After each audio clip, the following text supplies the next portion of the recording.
Wacan markale saaxiibayaal.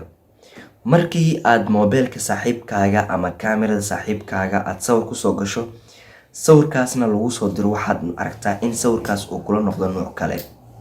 Haddaba sawirka ma qaldane, habka sawirka loo soo diro ayaa wax ka qaldan yihiin.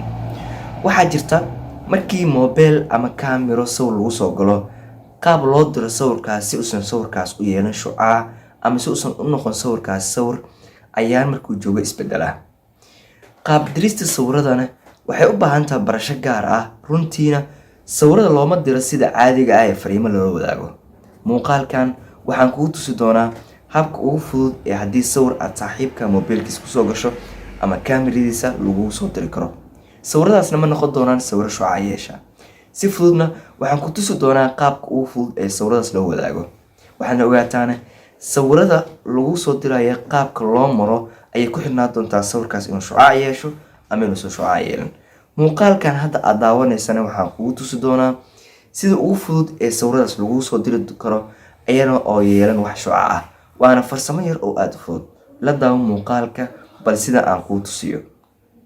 Kusoo dhawow shirkadda adeegyada tiknoolajiyadda ee Xalliye. Adeegyada aad ka heli doontana waxaa ka mid ah soo celinta baasweerada kaa lumay oo dhan, soo celinta Facebook kaa lumay baasweerkiisa, soo celinta Gmail kaa lumay baasweerkiisa, xalinta ciladaha ku yimaada moobilada oo dhan, cilad bixinta computer software-ka oo dhan. Xalliye waa xaliyaha dhammaan ciladaha kaaga yimaada dhanka tiknoolajiyadda. saaxiibayaal, si toos waxaan u tagnaa WhatsApp-ka oo kale ayaan ku wadaagi doonaa sawirada. WhatsApp-ka marka aan rabo WhatsApp-ka inaan sawiro diro ama aan saaxiibkii sawiro u diro, waxaa laga rabaa marka koowaad calaamadan dhaxda ah ee meeshaas ku taala inaan ku dhufto.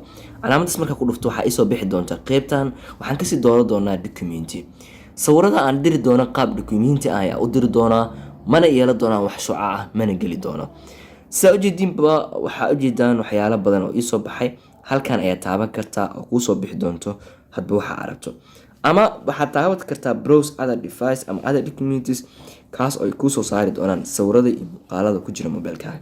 Tusaale kale, haddii aan rabo sawirkan inaan dirsado oo kale, waa taabanaya kadibna send ayaa leeyahay. Sawirkii qaab wuxuu u baxay oo document ah. Saa ujeedaanba sawirka qaab document u baxay, waana sawirkan u diray qofka u baahana. Sawirkan marka hadda qaab document ayuu u baxay, mana yeelan doona sawirkan wax shucaac ah. Haddii sawir kale aad rabto inaad mar kale dirto, isla meesha ayaa ku laabanaysaa, document ayaa kasii dooranaysaa. Sawirada waxay ku jiraan Google gallery-gaaga, ka dooro browse other documents. waa kuwana sawiradii sida ujeedaan. Sawirkan ayaa dirayaa, sawirkan oo kale aan dirayaa kadibna send ayaa leeyahay. asna sidaas oo kale ayuu ku dirmay. Haddaba sawirada si aysan shucaac kaaga yeelan, waxaa laga rabaa inaad qaabka noocaan oo kale u dirto. Haddii soo kale isticmaalayso Messenger-ka iyo wixii la mid ah, iyaguna waa ay leeyihiin. Laakiin ani ahaan waxaan ku doorbidi lahaa inaad isticmaasho WhatsApp-ka, laakiin WhatsApp-kana aad isticmaasho qaybta document la yiraahdo. Sawirkan wax shucaac ma yeelan doono, waana meesha ugu fudud ee sawirkaaga uusan ku yeelanin wax shucaac. Isku soo noqon wanaagsan saaxiibayaal. Waxaan filayaa inaad ila aragto farsamada. Saaxiibayaal, waxaan ka codsanayaa inaad muuqaalkan gaarsiisaan saaxiibadiina si runtii iyagana uga faa'iideystaan. Waad ku mahadsan daawashada muuqaalkan. Haddii uu jiro sawir shucaac leh ama aad ka cabsanayso inuu shucaac ka galo, waxaan ku leeyahay process-kan mar. Waad ku mahadsan daawashada muuqaalkan.